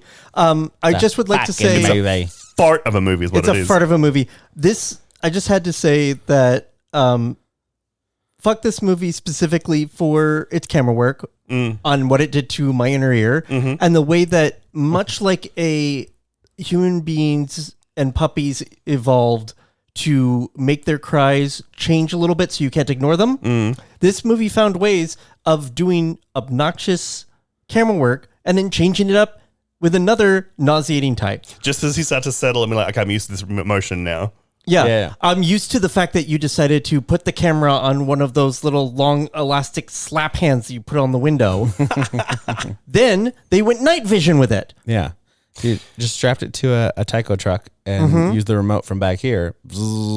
Yeah. And then they decided to go up somebody's nose with night vision. So I was like, fresh hell. Fantastic. The good things about this movie are the opening sequence, because it is, I don't want to say heartbreaking, but it is devastating in a very, that's fucked up way. It's interesting. The helicopter. Helicopter, even though it was a bad CGI helicopter. But the idea of it was fucking fun. cool. Real fucking cool. Very fun. Yeah. Because I was like, it was very, is she going to jump from there?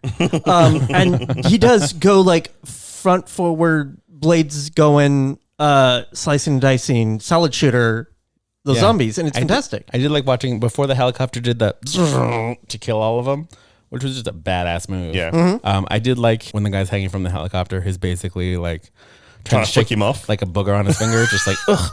Yeah. Full dingleberry. And that guy was holding on. Yeah. Were you in a movie back in the 2000s? Yeah, I played the helicopter booger. Yeah. in 28 Weeks Later. Say booger. Booger. No, American. Oh, booger? Booger. Actually, that was pretty close. Booger. Go easy on the Pepsi, Fuller. Are you quoting Home Alone? Yeah. Okay. Would Britney Spears survive in this film universe? Would Britney Spears survive in this film universe? Yes, but an accent she frequently likes to use would not. British? Mm-hmm. They don't survive. Oh. Burn it down. Mm-hmm. Would Leslie Ann Warren survive? It's so annoying, but I'm like, she wouldn't be anywhere near this movie, so I guess she would have to survive. No, she is. So if she's in this the question movie, is... it's so annoying. Also, I need to just clarify with both of you, it's not necessarily this movie, it's this film universe. All right, in the film universe... So it's usually, would Britney survive this movie? Would Kylie survive this movie? I have only ever said, check the tapes, I've only ever said, would Britney survive in this film universe? Every time I check the tapes, I'm fucking right. Check the Every tapes. time I check the tapes, I'm fucking every time I check the tapes, I'm fucking right. Every time I check the tapes, I'm fucking right. So check the tapes in this, bitch. Yep. Would Britney Spears survive in this film universe? Oh, now, yeah. It's what I say every week, mate. Not from the beginning. From the beginning? I don't think so, no. I can't wait for that. It's going to happen. Would Britney survive in this film universe? Britney survive in this film universe, in the Final Destination film universe. Survive in this film universe. In this film universe. Hey, we just uncovered a new feature of our podcast. Trying to figure out how would Britney and or Kylie survive in this film universe? Okay, yeah, all right. I like Perfect. it. Great. Would Leslie Ann Warren survive? Yeah, I guess. No. Yeah, Kombucha girl. No, because like nobody lives in this. Kombucha girl. I full Kombucha girled that. Yeah. Kombucha. No, it's Kombucha. No, is it?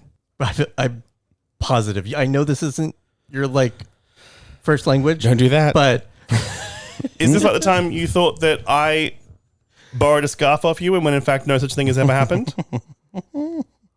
I have no recollection of that. And I believe that if you were to look back at the tapes, I would still have no recollection of that. I'm the one no who edits, recollection of that. I'm the one who edits the tapes, motherfucker. Infinity Scarf? Yeah, one of those too. Yep. Mm-hmm. Wait, is it the one you stole from me? Or I loaned you and never got back? No. Gray one? I own one of those. Oh, wow. The fuck Infinity Scarf are you talking about you think I stole? Wasn't the grey Infinity Scarf one that I loaned you? I don't think so. I don't think so. To wear home from here because it was cold? I don't think so. Fight. Would Kylie Minogue survive this movie? I don't think so. Oh, she lives in London? Yeah. Yeah. Here's your diva for this week. Would Rhea Perlman survive in this film universe? Oh, yeah. You reckon? Yeah. Absolutely. Yeah, she's a tough old broad. She's tough old broad and she's American, Yeah. right? Mm-hmm. And she's Matilda's mother. Yeah. She founded Barbie. She sure did. Mm-hmm. And she worked in that fucking bar in Boston for years. Yeah. And you chose books, she chose looks. And never liked Shelley Long. Which is weird. But also neither did Bette Midler. Yeah. Yeah. What's the common denominator? Shelley Long. Yeah. But True Beverly Hills. And the Brady Bunch movies. Classics. Even a stopped clock is right twice a day. And apparently it's twice a movie. Apparently it's the Brady Bunch movie and its sequel. That's twice. True Beverly Hills. Oh, fuck off. Oh, True Beverly Hills is incredible. Oh, fuck off. How dare you? Although, in all fairness, the outfits are what really are driving the Shelley Long performance. No. I don't know. That Disagree. Those outfits Disagree. are doing a lot. Hard disagree. There is nothing that Shirley Long did in 80s films that Goldie Hawn didn't do better and while being lovable. So, In all fairness, I actually forgot that it wasn't Goldie Hawn in True Beverly Hills. So, What the fuck? vindication! Fuck is wrong with both of you? Okay, let's move on to Patreon and emails. Hooray! We have an upgraded Patreon, a brand new Patreon, and one email. Oh, what a treat. Which would you like first? The Patreons. We have, I believe we might have shouted them out before because when they signed up was recent. But Sydney has gone from Survivor to Prestige Horror. Oh my God. A Prestige whore? Mm-hmm. A Prestige Horror. I believe since we last updated. Well, thank you. Thank you. We also have a brand new Patreon who is signed up as a survivor, Eric. Eric. Welcome, Eric. Eric with a K, just so everyone knows. Eric with a K. Eric with a K. I feel like that's important. Eric would like that. Eric with a K. Is it a CK? Or Nope. K? Eric Just a K. with a K. Eric with a K. So and Eric. Sydney. Yeah. Welcome and welcome up. Great. Welcome in, welcome up. Yeah, that's it. That's what I mean. And our email is also from Sydney. Sydney. Hello, Sydney. Hello, Sydney. Subject line is parasocial relationships are fucking weird. Tell me and Chris about it. Dear Charles, Reed, and Christopher, greetings to my 3 favorite hosts from my little blue dot in the otherwise aggressively red state of Indiana. Ooh. I hate it here. Ooh. Oh, I'm so sorry. I just want to tell you how much this podcast has meant to me over the years. It really has been a bright, weird, comforting little beacon of light in what is obviously the darkest timeline. In it. I started listening approximately 1 million years ago, and in the winter of 2019, while hugely pregnant and at the quote geriatric quote unquote age of 35. My God. As they so kindly put it. The medical profession can I've heard that, and that is fucked. Like I was about to give birth on the Oregon Trail with a midwife and a candle. Then, in March of 2020, the very week the world shit the bed, I gave birth to Jude. Hey, Jude. Once. Wow. Hey, Jude. Once I recovered from what felt like being sawed in half, I suddenly found myself laid off, isolated, and profoundly goddamn bored. So I started my daily walks, pushing Jade in her stroller or wearing her. You came along with us. You were in my ears through that first strange, lonely year of motherhood. Wow. When Jude learned to talk, one of her favorite things to say was water bottle in her own vaguely Australian accent. Christopher? Water bottle. Water bottle. To this day, anytime someone says it, we both immediately repeat it to each other that way.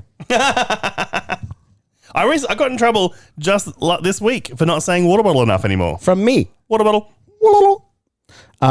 Yeah. You 3 share so much of yourselves with your listeners that it genuinely feels like catching up with friends every week, though not in a creepy way. Okay, maybe a little creepy. Parasocial relationships are fucking weird. Yeah.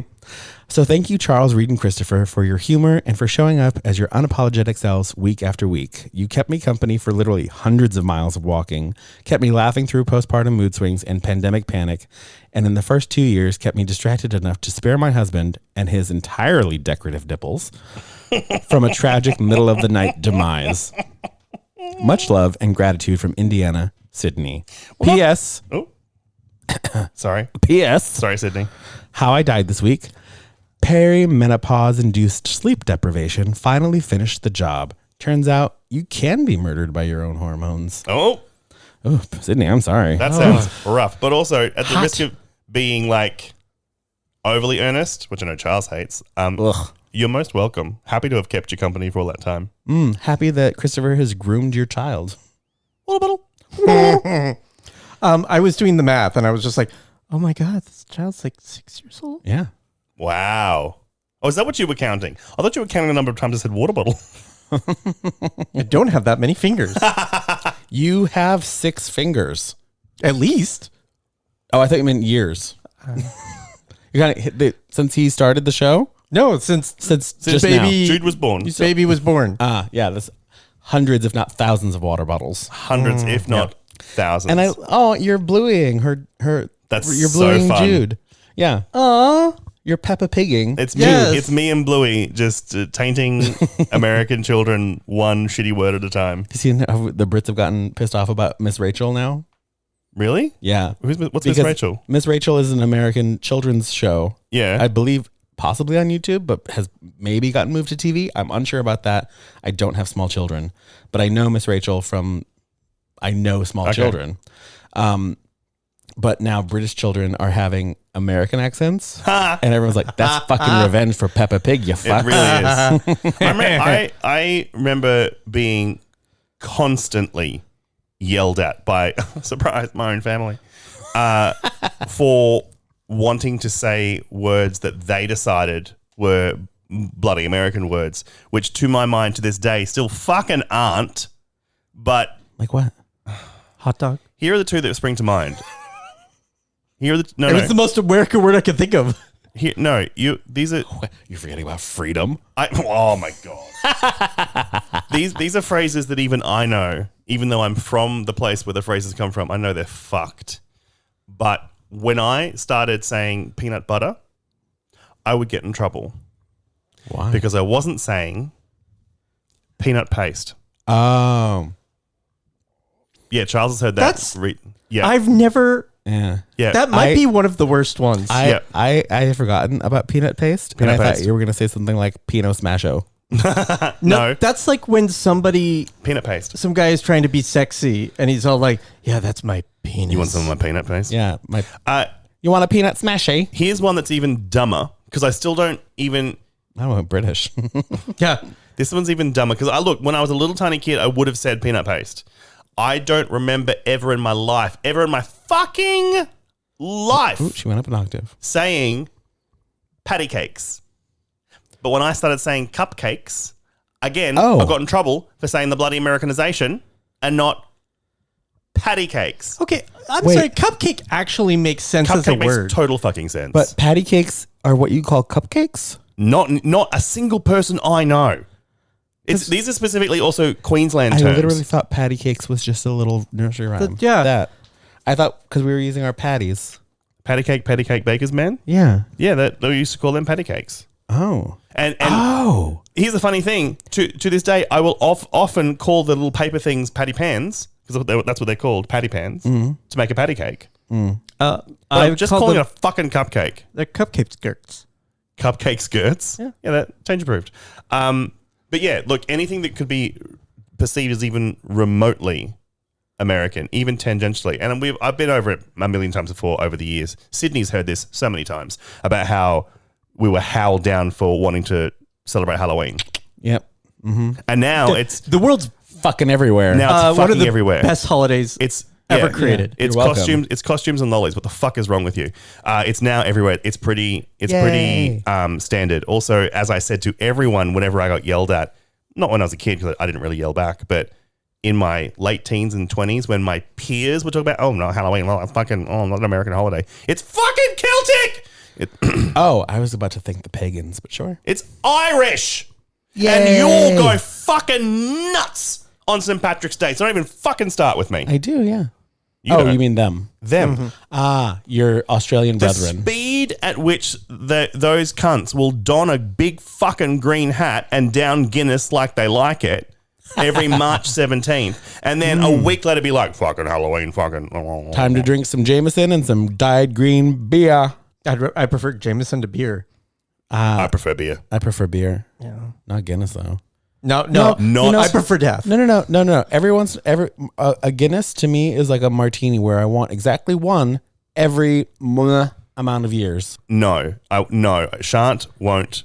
I will drink it probably about half until it is even it's slightly less than ice cold. I'm done. Okay. Disgusting. What if they poured half of it into a slushy with little meat bubbles floating inside of it? No. A beer slushy with meat bubbles? No. Yeah. If they served it at Sonic, you'd love it. How? I didn't go to Sonic for the meat, did I? Where did the meat bubbles come from? Yeah. I don't know. I was thinking, what's the most disgusting thing about Guinness? It's the fact that it had that little bit of meat in it. Joke's on you, because if you'd have said it to have little pickle bubbles, I would have tried it. No, I thought if we were going Irish, it'd be like Guinness with little potato bubbles. Irish bubbles. with little Potatoes have orphan meat You children. mean in tater it? tots? No, little like bubbles of potato. That's what a tater tot is. A pomme noisette? You're getting real fancy with it now. If we're allowed to have pickle bubbles, we're allowed to have potato bubbles. But pickle has an actual juice. Potato juice is vodka. Yeah, so if you got Do like you want me to have Guinness with bubbles of vodka in it? No. I'm thinking of basically boba tea, but mashed potatoes. That's what a pomme noisette is. You think I know French? You can find everything you need for this show on our website, dirtylittlehorrorpod.com. You can find old episodes, new episodes. You can write to us via our form submission. And you can find our bios. But if you want to find out more about us directly, you can go to our social media pages. You can find Charles at Charles Rockhill. ROCKHIL and another L. You want to fucking reel that the fuck in, or I'll stop leaving you room. ROCKHILL. You can find Reed at Reed Black Comics. Don't say on Blue Sky because you're never on it. You don't use Blue Sky. I was literally about to say kind of on Instagram. Better. Mostly on Instagram, almost nowhere else. Almost nowhere mostly on your two DMs on Instagram, sending very curated memes. And occasionally on our DMs on TikTok, watching the things we send you. Yeah. And just reposting our stories that have you in them. And you can find me at Christopotamia. I also forgot to mention Patreon. Please go there and support us. It's also available at dirtylittlehorrorpod.com. Sydney and Eric know what's what. Yep. They're cool. You want to be cool. You want to be cool, right? You want to be cool, right? Yeah. Hello, Sydney and Eric with a K. This has been They know Dirty what's up. They know what's up. They know what's up. Check the tapes. Check. Film Universe. Oh, my pussy. Oh, mama. This has been Dirty Little Horror. Until next week. Try not to die.